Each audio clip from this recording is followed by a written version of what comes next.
Feel the connection. We're with you. See who we are. Know us. You're not alone. Our strength is your strength. Hello everyone, and welcome to another episode of Trek Canon.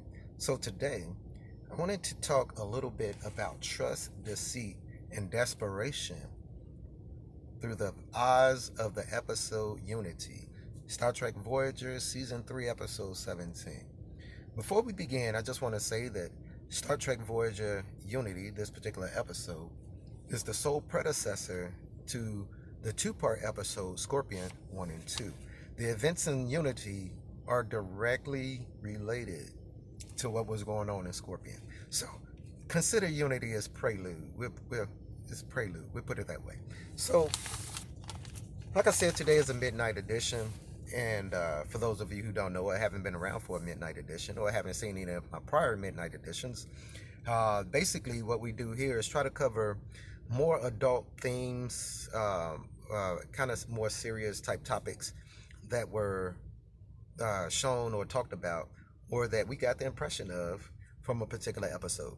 So like I said, we're going to be talking about trust, deceit, and desperation through the eyes of Unity, Season 3, Episode 17.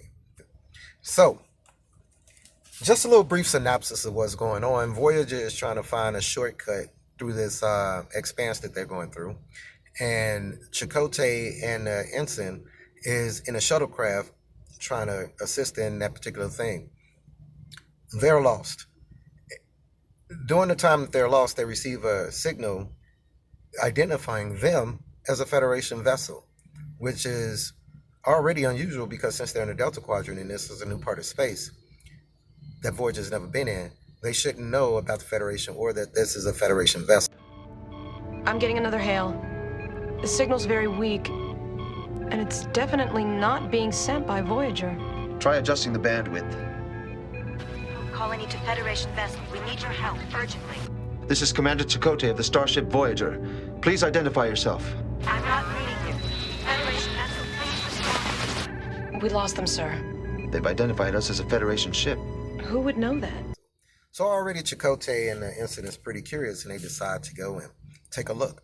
Of course, because that's what Federation officers do. So they land on the planet, introduce themselves, and are immediately attacked.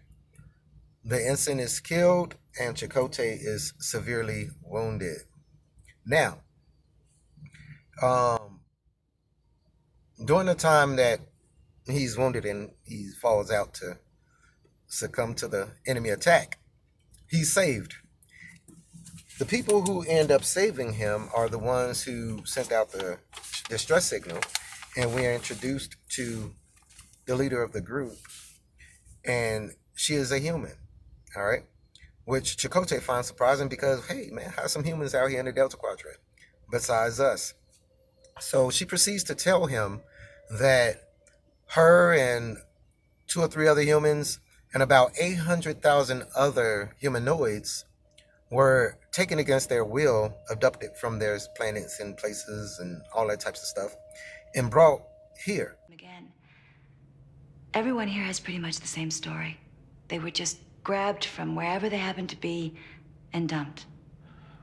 Why did those people kill Kaplan? We were no threat to them. There are dozens of different races on this planet, all of whom were brought here against their will. It's not exactly a united Federation around here, if you know what I mean. So those kind of attacks. They didn't know anything about these aliens, and they never met them, and they are now all on this planet. This planet is ripe with distrust and war and conflict and all of those very, very, very terrible things. Okay, so she asked Chakotay for help, basically, to put a stop to all of this. How, you might ask? We're getting ahead of ourselves. So let's talk about trust. You've been putting out a distress signal for a long time because you need help, and help actually shows up. You got 2 choices. You could come clean with the help, or you could try to think for the help. Or in other words, be deceitful. And what do I mean, think for the help? If okay, how can I put this? All right. If I have a predetermined notion of what you're going to say or how you're going to respond or how you're going to react, okay, to something I say or do or something I will say or do, okay? And in my head, I don't like that response. So I limit the information that would cause you to react that way. That's deceitful, all right? You're thinking for that person, all right? That's not a way to build trust. So, right off the bat, she's not doing well in the trust department. And she's also going along the lines of trying to seduce Chakotay as well. Now, I'm not saying that the things she's doing are wrong. From her perspective, I can understand. And you guys got to understand that our universe, our multiverse, is based on perception. All right. So I think the scientific term is relative. Everything changes relative to the observer, correct? Why is it anything different in this case? In her case, she was trying to do what was best for her and her people. Now that doesn't necessarily mean it's going to be best for the help or for you, okay? But I can understand why she decided not to tell Chakotay this.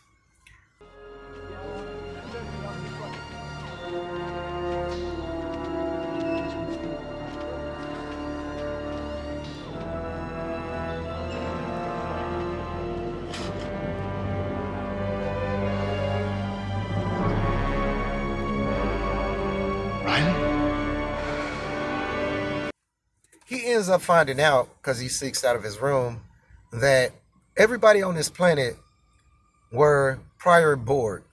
They are all disconnected from the collective. Most of them still have their implants.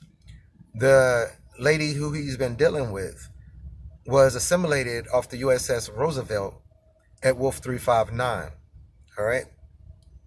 So she proceeds to tell him, hey, man, look, I ain't tell you this because I know how people feel about the Borg. I know they're hated, and for every good reason they hate it. And I figured that you wouldn't help me if we told you this.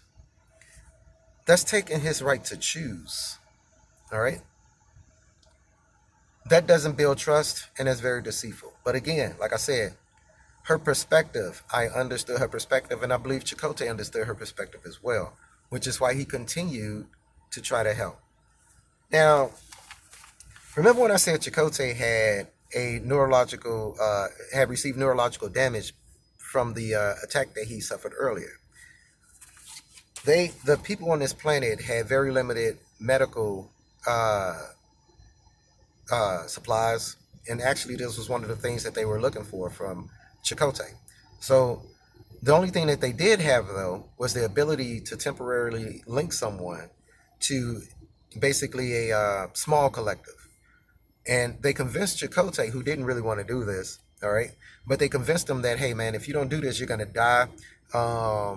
There's all kind of benefits to joining a collective. We can, as a collective, put our brain power into healing you, mind over matter type of thing, okay? So eventually he ends up agreeing, and it fixes the issue that he has.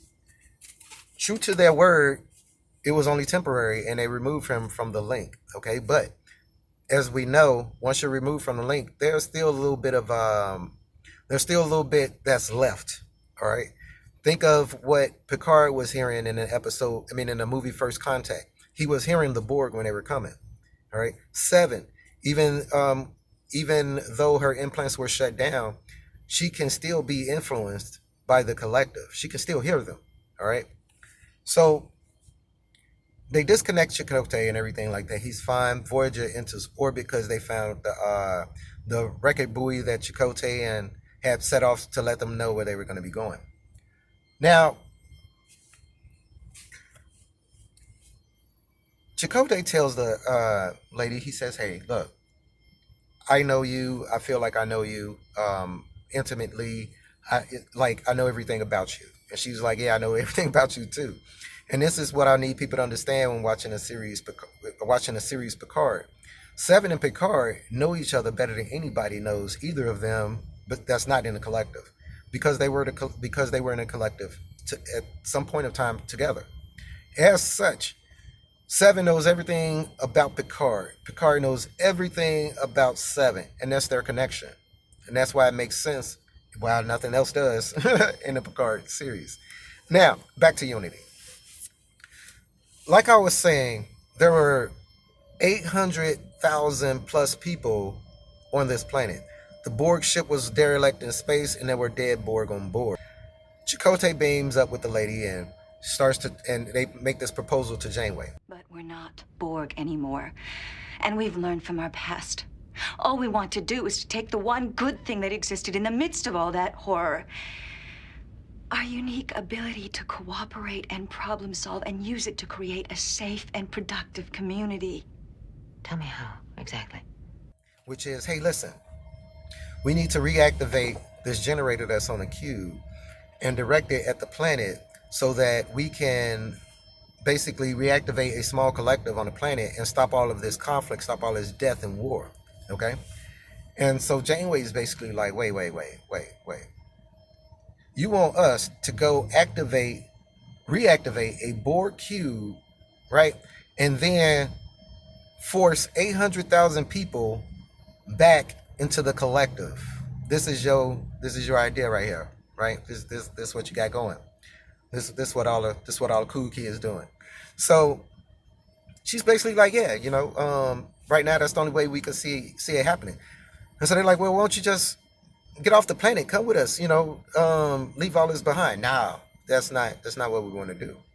So this is the thing about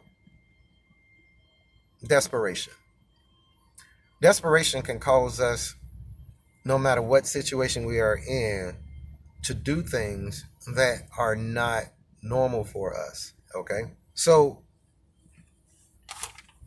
she decides that, okay, Janeway, all right, we'll find another way to do it. You're right, my fault for even bringing this to you. It was a crazy plan.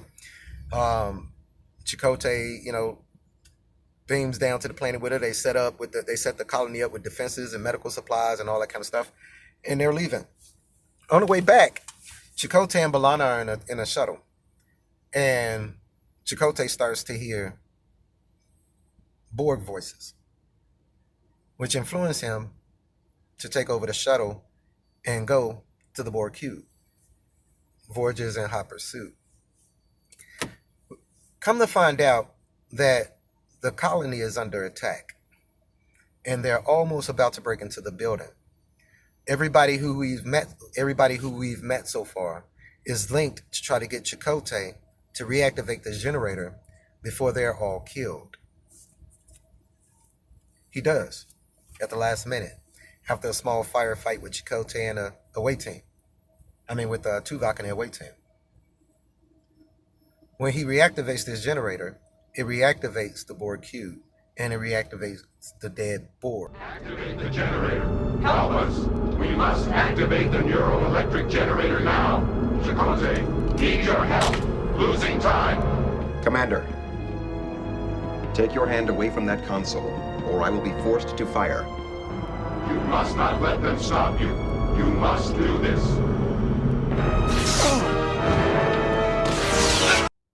Not a very good situation for Voyager. But the cube self-destructs. Voyager is saved. But we get a voice over the intercom, not the intercom, over the comms. And it's a group called the Cooperative. It is a new Borg collective. All right? Now, the thing about this episode and the thing about what happened is that, like I said, I wanted to talk about this episode through the lens of truth, deceit, and desperation. All right? Because everything in this episode revolved around those themes, from the moment she told Chakotay that they didn't know who their abductors were. All right. And although we understood the reason she did that, she didn't have to. All right. I believe Chakotay would have helped her anyway, without her having to think for him.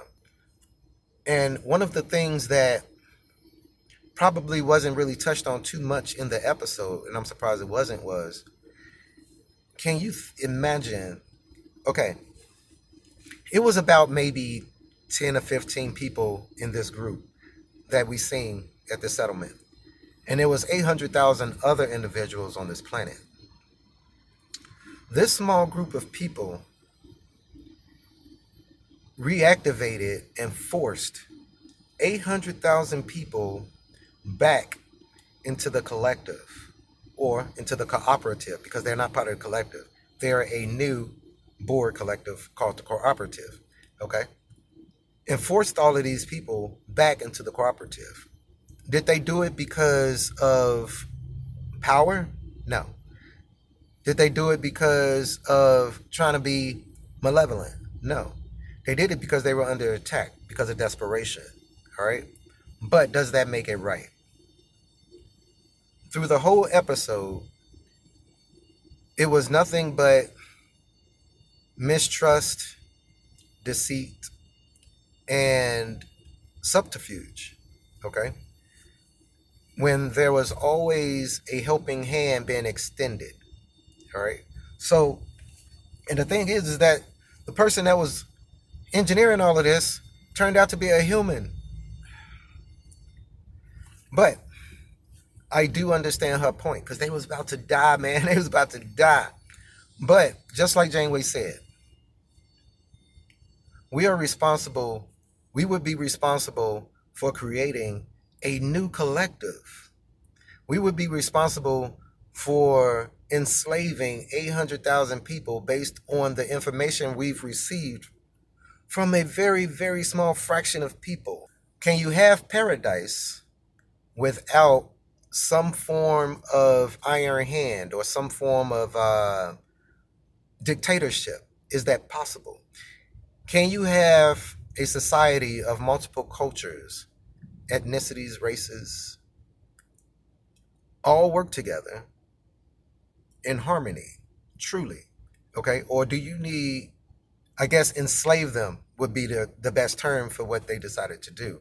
Do you need to enslave them? All right? So I would have to say, if I were in her place, and her goal is to make a tolerant, a society based on tolerance, a society based on shared responsibility and mutual respect. These are the things that she said. Now, let's talk about that. Tolerance. To tolerate, you have to have some kind of understanding and patience. How would enslaving people do that? To have shared responsibility, all great things to build a productive society. Share responsibility, but we've enslaved these people. We've enslaved them to our will, all right? Mutual respect. How is that respecting someone? That's not a respect of ideas or their culture or of them. If you're willing to deny that for harmony, for paradise, is it really paradise? Okay? So I wanted to, let me see. That was pretty much what I wanted to talk about with that episode. Because like I said, I understand her perspective. At no step during this was she trying to be deceitful, I guess. All right. She had her reasons every step of the way for doing what she did, but it didn't make it right. Trust, deceit, and desperation. All right. Things that we need to be able to identify and control, not subdue, because everybody has different perspectives. And different perspectives make the society better. All right. And it will lead us to that paradise. And I would have to say that, in my opinion, a true paradise isn't one where everybody thinks alike. A true paradise is where everyone thinks differently, but towards the same goal. All right? And everybody's able to convey those differences in a way that's productive. All right? Everybody thinking the same is not a paradise. It's not. So, let me know what you guys thought of the episode. I have to do a video later tonight with Lower Decks. I am looking forward to that because, like I said, they've been kicking butt with Lower Decks. And as always, peace, recycle, and save the whales. You guys be cool.